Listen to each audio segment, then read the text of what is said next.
एक बच्ची ने पूछा, मास्टर जी मैं छोटी छोटी बातों को लेके दुखी, परेशान और अपसेट हो जाती हूँ, आंखों से आंसू आ जाते हैं, उससे बचने का कोई उपाय बताओ। तो देखो, बात ऐसी है कि ऐसा होता है तो उसकी मूल वजह क्या है, कारण क्या है, उसको हमें समझना पड़ेगा।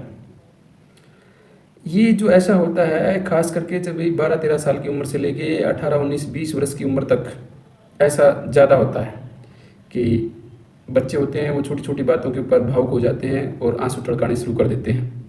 उसकी वजह है उस टाइम उनकी बॉडी में थोड़े से परिवर्तन कुछ ज़्यादा होते हैं, हार्मोनल चेंज होते हैं, उसकी वजह से ये ऐसा होता है।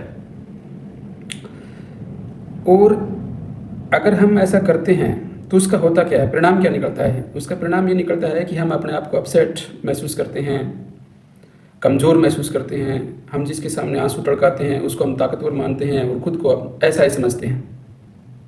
इससे बचने के लिए हमें क्या करना चाहिए? इससे बचने के लिए हमें अपने आप को बताना पड़ेगा कि हमारे आंसू बहुत कीमती है।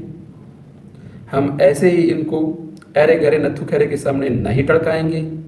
हाँ, अगर वो हमारे आंसुओं की कीमत को समझता है तो फिर ठीक है, फिर हम आंसू बहा सकते हैं। अगर वो हमारे आंसू की कीमत समझता ही नहीं है तो फिर ऐसे व्यर्थ में आंसू बहाने का कोई मतलब नहीं है। और दूसरी बात क्या है? दूसरी बात ये है कि भगवान ने हमें दो प्रकार के आंसू दिए हैं। एक तो जो हम दुखी होते हैं तब आते हैं, और एक जब हम खुश होते हैं तब आते हैं। तो मेहरबानी करके जो दूसरे प्रकार के आंसू है, जिन्हें हम सकारात्मक आंसू भी बोल सकते हैं, उनको ज़्यादा बहाने की कोशिश करनी चाहिए हमें। नकारात्मक आंसू बहाने से बचना चाहिए। और तीसरी बात क्या है? तीसरी बात ये है कि हमें अपने आप से प्रण करना पड़ेगा कि हम आंसू अपने लिए कभी नहीं बहाएंगे। हाँ, दूसरों के लिए बहा सकते हैं। अगर ऐसा हम करते हैं तो हम इमोशनली थोड़ा स्ट्रोंग हो जाएंगे और इस समस्या से छुटकारा पा सकते हैं।